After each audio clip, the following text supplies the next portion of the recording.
Dear friends, welcome you to the middle of the banner. To everyone who has not yet joined this video, I am Yuri Bibik. You are on this channel, Fabrikanov. Among us is Mr. RAMIZ YUNUS, political scientist, expert in international politics, former official of the Azerbaijan apparatus. Greetings to you, Mr. Yunus. Salam alaikum. Hello. Very glad to see you in good health. Salam alaikum. I greet you. Thank you for the invitation. Glad to see you, also in good health. Likewise, as you say.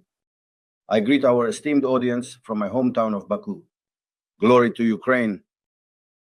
Glory to the heroes. Thank you so much for being with us. It is always very valuable. We haven't seen each other for a long time, and very glad to see you. And I know that you have a tight schedule. I know you have many meetings. I know that, but there is a lot of work now. So thank you, especially for finding time for us.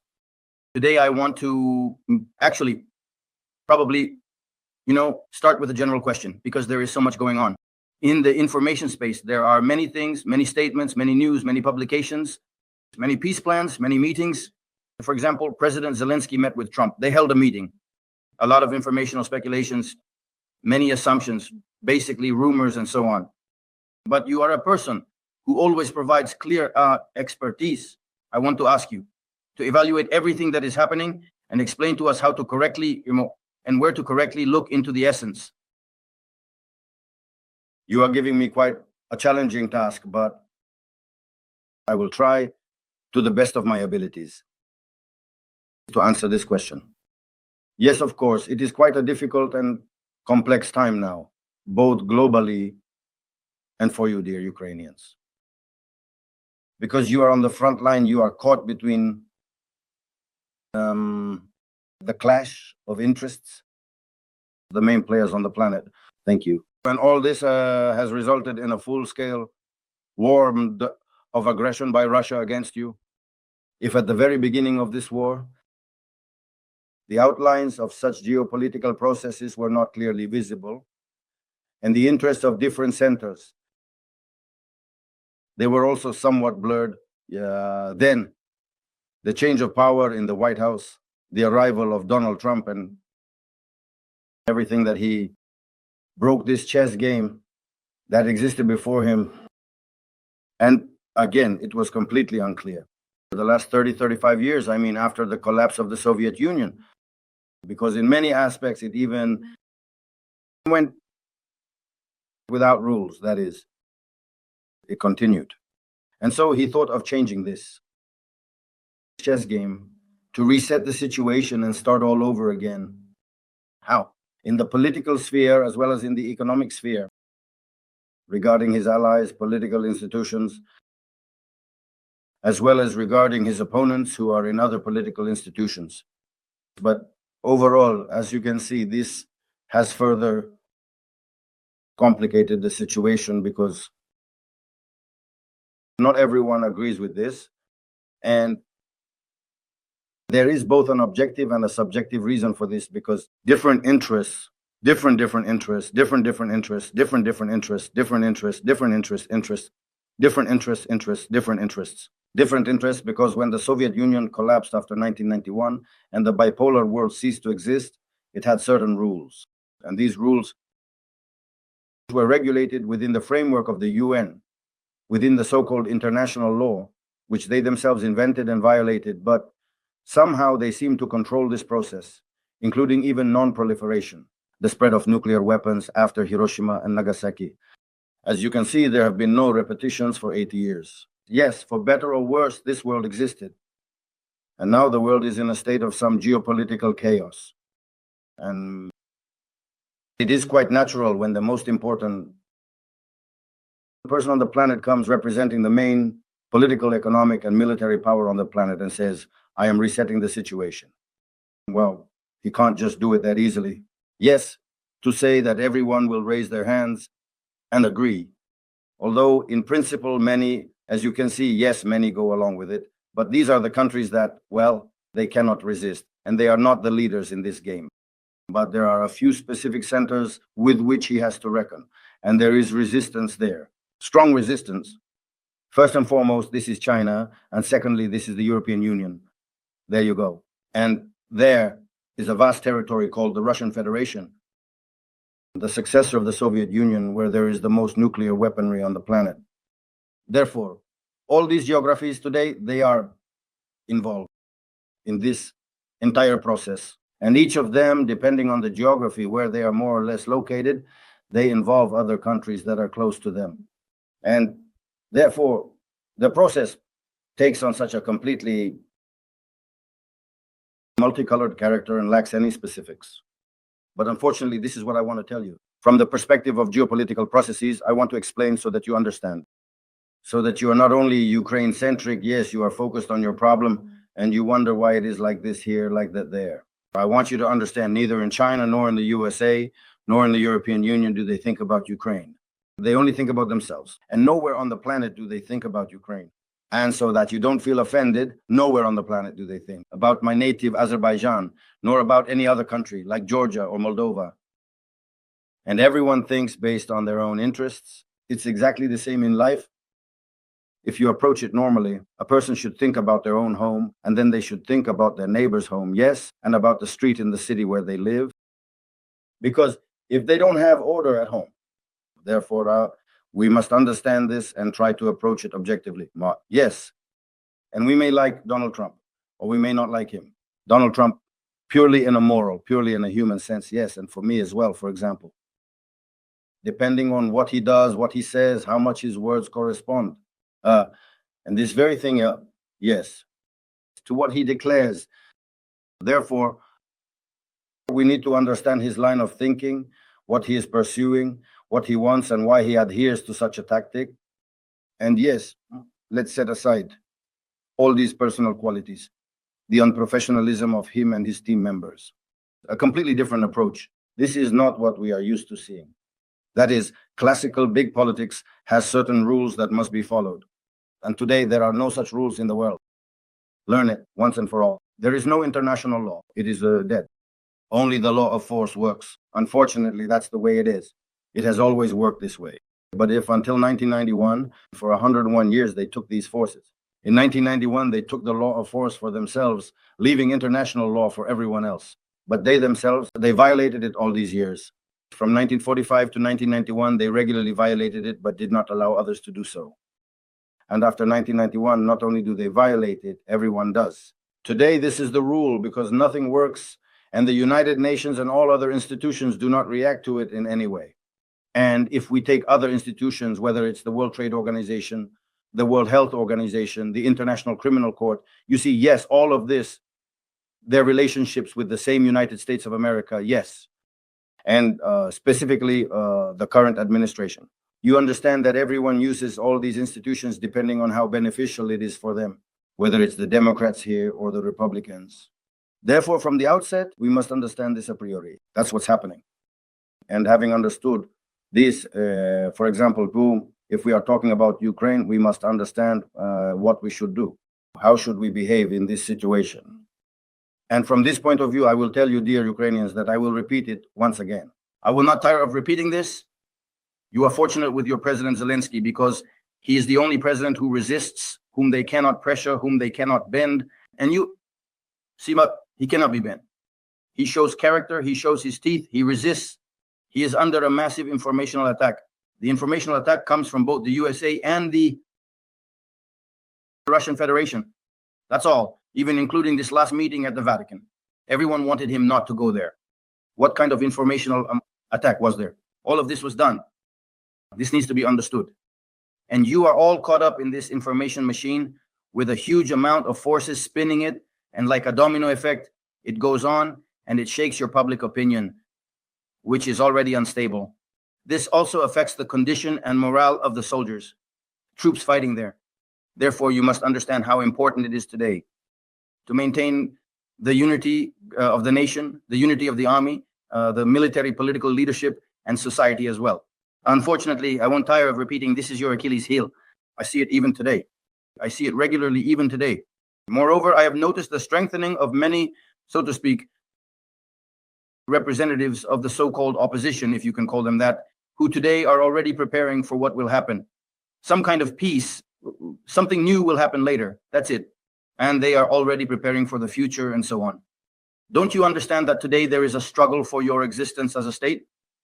Do you understand why I am saying all this? I had to go through this in my own native country, you see, in Azerbaijan. This was over 30 years ago. And having gone through this, we made those choices. Unfortunately, I see this same situation today. Look, it's happening today in Armenia. It's happening today in Georgia. It's happening today in Moldova. It's happening today with you. And everywhere there, all political forces, without exception, whether they represent the government or the opposition and society as a whole, are in discord and turmoil. Why? Because they are hostages of everything that came from the West, this left liberal ideology, which it has unsettled you. It threw this ideology at you under good slogans: freedom of speech, human rights, sovereignty, territorial integrity, and so on and so forth. It sounds wonderful because we supposedly lived in a totalitarian Soviet Union. The Soviet Union collapsed. Here is your freedom. Take it and use it. It came from the United States of America. It came from the West. The United States of America was the flagship of this democracy. And look, what is happening today, says Donald Trump. Donald Trump calls this ideology criminal. He calls the USA a criminal organization. He calls Voice of America, it's not the voice of America, it's the voice of the Democratic Party of America. He calls Radio Liberty, among others. And all of them, these mouthpieces, whether it be through the media or some non-governmental organizations, funds that these grants which financed, yes, all this liberal ideology, he calls them criminals. He is the president of the United States of America, the Congress. In its majority, the political forces that have come. And half of America supports this. A simple question that you, dear Ukrainians, should ask. And all Moldovans, Georgians, Armenians, Ukrainians, Azerbaijanis, and everyone. Where has this ideology arrived in these 35 years? And what has it done there? If those who created this ideology delegated it here, call it criminal. Why are you holding on to it today? With both hands. Why do those in Europe who similarly delegated it to you, and they're in Europe? Today, there is a struggle of these ideologies, both left liberal and right? Look at how they relate to this war that Russia has unleashed against you. You see, they are not standing up for you. Then they are not standing up. America is not standing up for it. Europe is not standing up for it. The European Union is not standing up for it. NATO is not standing up for it. Not only are they not standing up, they are behind your back. All these 30, 35 years, 10 years, they were compromising with the Kremlin under Yeltsin. And then for these 25 years, they have been compromising with the Kremlin led by Vladimir Putin. And they are ready to do it to this day. President Zelensky, who is standing firm, is hindering them. He is the only one standing firm. You understand? No one else is doing this. No one else is doing this. And that's why in Ukraine, until now, you always had politicians who went for this deal. That is, they were pressured. They were pressured until 2014 year. And after 2014, what happened? They were pressured under this reset. Don't shoot in Crimea, Donbass, and so on. All of this was allowed, right? Allowed. Who did it? They did it.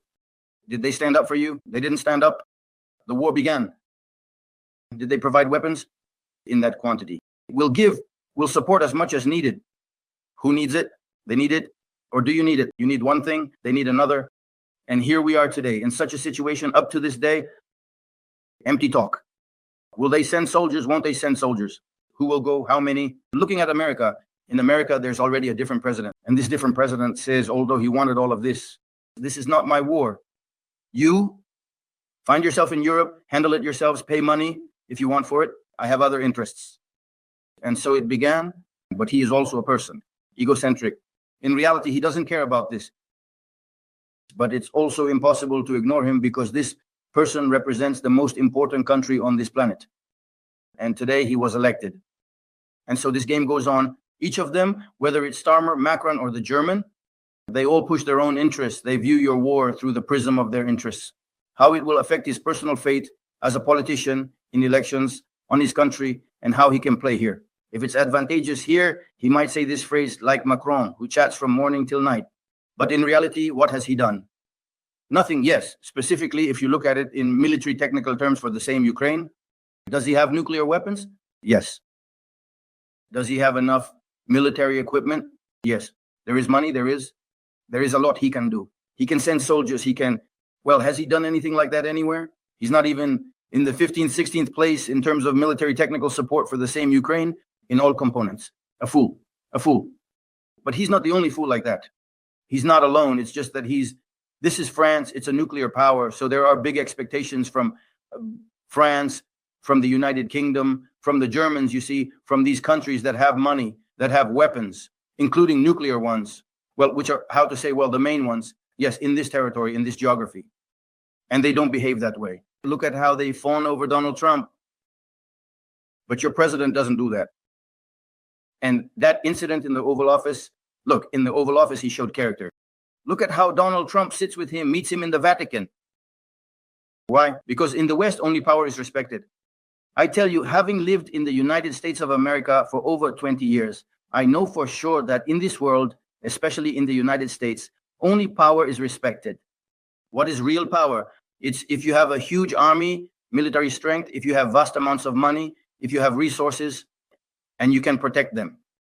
If you have allies who are ready to stand up for you. That's all. That's what is respected. And all this talk about chatter democracy, autocracy, freedom of speech, human rights, these are all tools. These are all speculative. And they target those fools who do not understand this. I was one of those fools 35 years ago. I didn't understand the government. There will be nowhere in the kitchen, you understand? And there were a huge number of people like me in the post-Soviet space. Well, thank Allah, my native Azerbaijan, and all of us as a society, I as an individual. 10 million, we understood this. And we understood this very well after the Bishkek Protocol. This was in 1994. The situation was the same as you have today. We were forced. Yes, we were simply forced to sign. The only thing we didn't do. And Zelensky will not go for this. He will never do this. By the way, the president of Azerbaijan, I was here last week at a conference. He openly, when asked this question on the topic, said, I don't think President Zelensky will recognize the occupied territories. Otherwise, he says, I don't understand anything about big politics. It's impossible to do this. And Azerbaijan did not go for it. But when we didn't go for it, we simply bit the bullet. And for 26 years, we prepared for this. We built an economic safety cushion, meaning money. We prepared the army. We sought allies. We found all of this. And we monitored the political situation. And as soon as the political situation worked in our favor, we went on the offensive and achieved results. But within the country, we expelled all of them. Those representatives of the left liberal ideology. And imagine I say this. I, RAMIZ YUNUS, one of those who defended this left liberal ideology. In my homeland, I defended. Emigrated, you see, I went to America in order to... I found myself an oppositionist. Came here to those who handed us this ideology like a flag. Well, to them, yes, you defend it. Yes, here I came to you. They grant me political asylum. I live here. And then I see that it turns out for them it's just a piece of paper. It's a tool for influencing these geographies. Then here I take off my rose-colored glasses. I saw this in 2008 for the first time when the August war against Georgia happened. A simple question, dear Yuri. So tell me where? Mikhail Saakashvili? In a prison. In prison, here I am with Georgian experts. Who came here? At this conference, there were 4 people, 2 from the government, 2 from the opposition. Respectable, smart guys. And I clearly told them, do you see how they want to destabilize the situation in Georgia? And you allow these games to be played? I am Azerbaijani. I am a friend of Georgia. I do not support this. What did the president of Azerbaijan say? We will not let Georgia be harmed because Azerbaijan, Georgia, and Turkey are in a strategic partnership.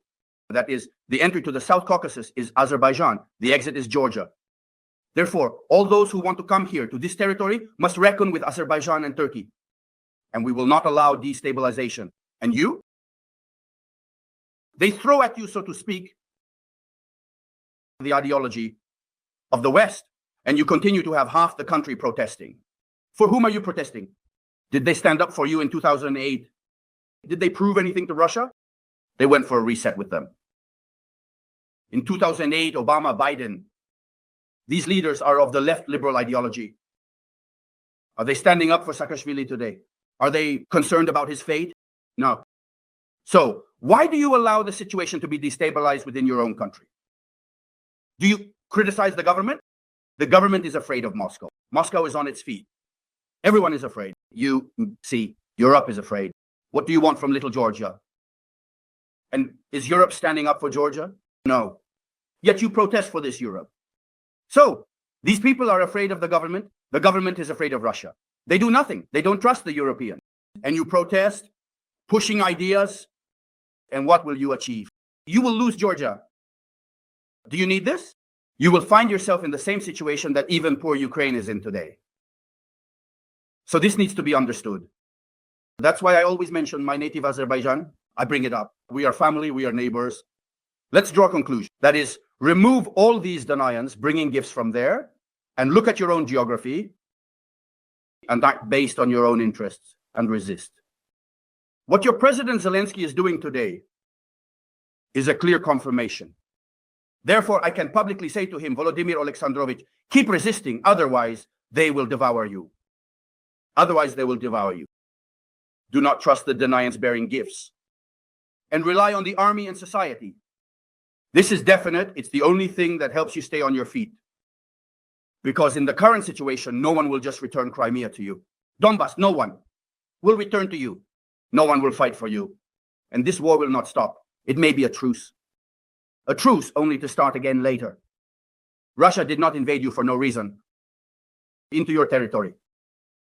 Peace through strength, as declared by Donald Trump, is possible if someone demonstrates this strength. The United States of America has this strength, but it is not showing it. Europe is not showing this strength. The West as a whole is not showing this strength. And Putin and the Kremlin are playing on this perfectly. This needs to be understood. And this needs to be understood not only by President Zelensky. Dear Ukrainians, you all need to understand this. But unfortunately, you do not understand this. Therefore, all these talk, speculations, Reuters said this, Financial Times said this, and it starts. So keep stirring it up and stirring it up. Why are you stirring this up? People ask me, I don't talk about this topic because I haven't read it, I haven't seen it, I don't believe it. I will only believe it, or this plan, or that plan, if it is personally stated by President Zelensky, personally, the president of Russia, personally, the president of the United States of America. Then yes, it will be possible, or some European officials.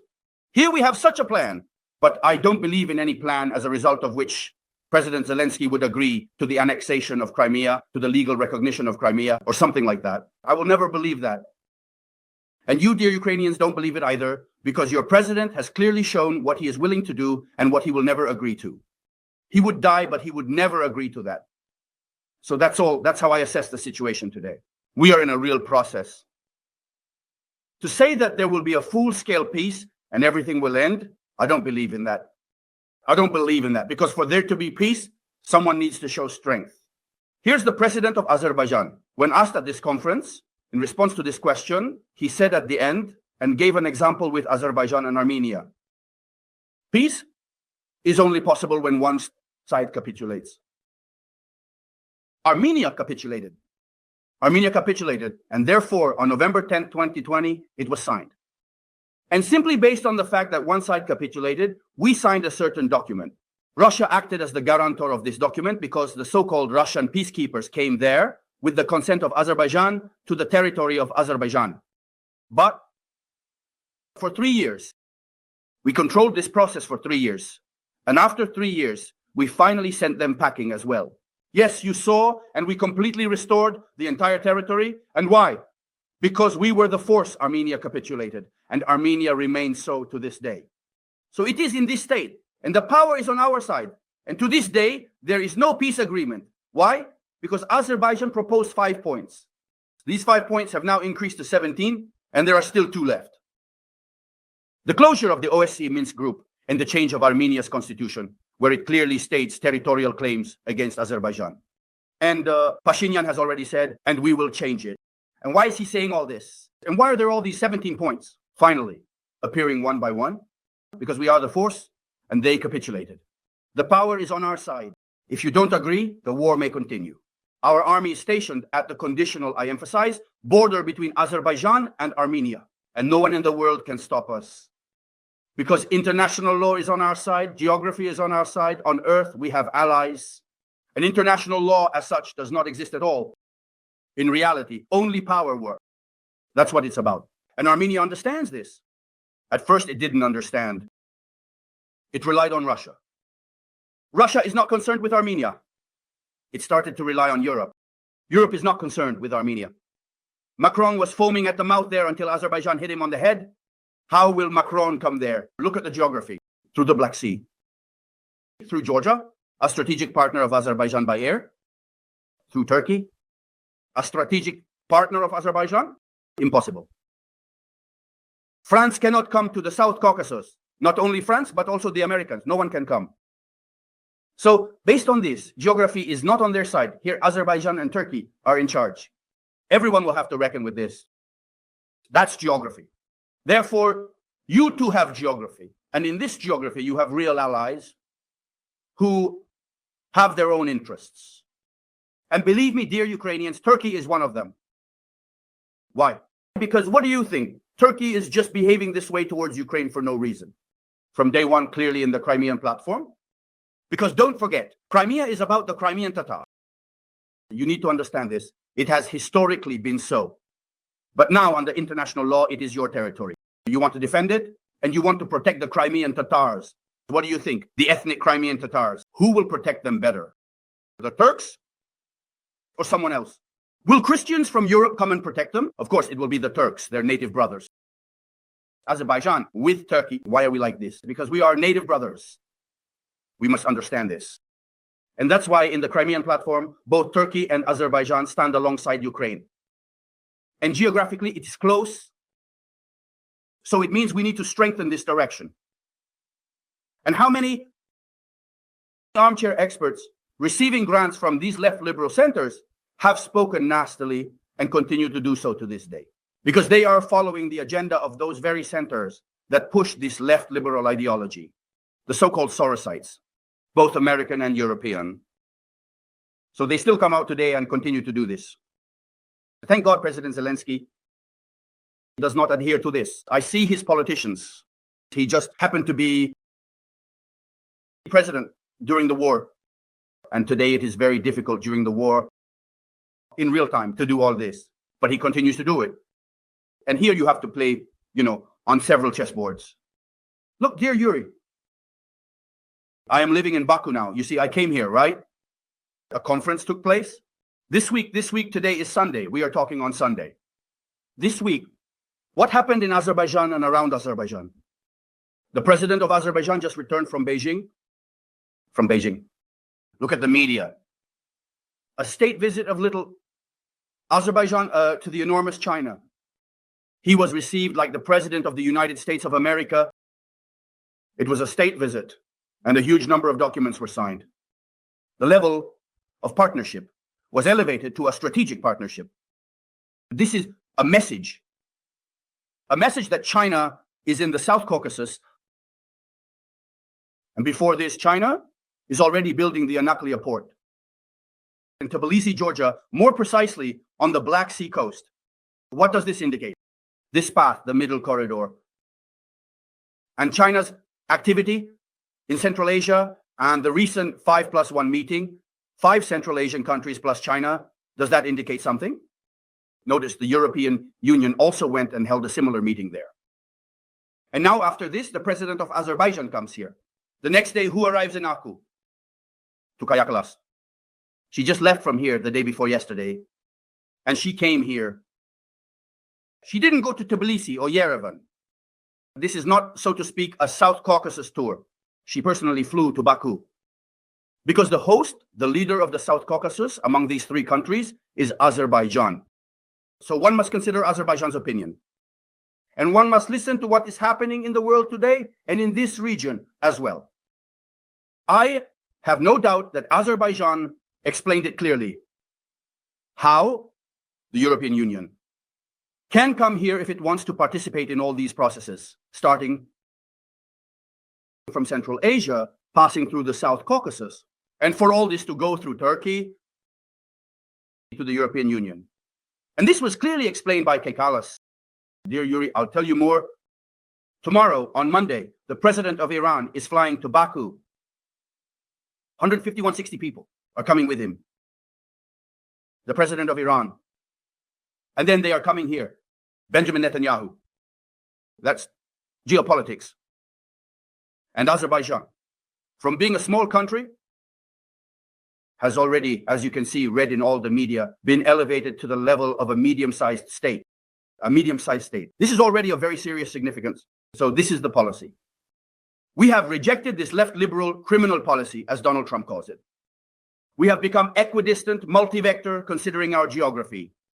And we are no longer pro-Russian, pro-Iranian, pro-Chinese, or pro-Western. We are pro-Azerbaijani. And we have made it so that everyone respects this, including China, Russia, Iran, and the West. And before that, we built the infrastructure, logistics, all of that. We didn't have nuclear weapons like you do. But if we did, we wouldn't have given them up. We didn't have such weapons in large quantities in the military-industrial complex like you do. But if we did, we wouldn't have given them up. And we wouldn't have resold them. Everyone should be put in jail. Politicians and all those who profited from it in Ukraine.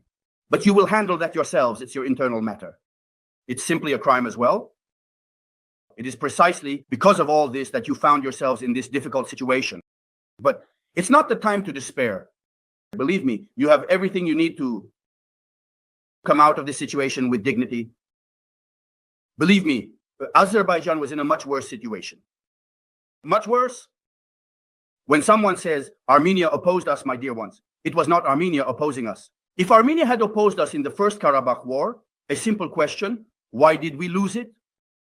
And the Bishkek Protocol, who forced us to sign it? And who was sitting at the head of the table there? Mikhail Grachev, the Minister of Defense of the Russian Federation. Putin didn't even bother to visit for the signing of this document. It was enough for him to send Mikhail Grachev, Pasha Mercedes, as they called him, because it was Russia that did everything. Back then, it punished Azerbaijan. And now it didn't get involved in this conflict. It didn't support Armenia anymore. The situation has changed. It's not about Azerbaijan anymore. Excuse me, dear. Yuri, I tried to make our conversation today, or rather, it's not even a conversation, it's my monologue. And thank you for being able to listen, because I understand how important it is for you to hear this. Maybe no one else is saying these things, but it's better if I tell you. I hope you understand how much I care about you, dear Ukrainians. I support you because truly the moral, human, political, and international truth is all on your side. And I know how people feel about this issue regarding Russia's aggression against Ukraine. The entire Azerbaijani people, the majority, including its leadership, we support Ukraine. It's just not our war. We didn't start it. We are friends of Ukraine. And at the level we can, we support it. Humanitarianly, you see, more than Azerbaijan helps Ukraine, no other country in the post-Soviet space does this. But we are not the United States of America. We can do this. We as a society support you. We as individual citizens. And every day you see on the air of all your channels, and my friends have already joined in, though, have connected. And I am no longer the only Azerbaijani on Ukrainian channels. Just look at all this correctly and support your military political leadership and support your president. They will devour him. They will devour all of you. And no one will stand up for you. Believe me. Dear Mr. Yunus, I want to thank you for, first of all, these words, for the support thing. Thank you very much for these kind, wise words. And thank you for always finding time for us. Thank you for the multifaceted response. You mentioned that this is not even a conversation, but my dialogue, I am grateful to you for that, because in essence, you answered all the questions I had written down. You answered them yourself without me. So once again, thank you very much. For the clarification, we have set these markers within the topics that are indeed raised in the media. Well, there is no such expertise, for which I am very grateful to you. I wish them a good day today. Thank you very much and all the best.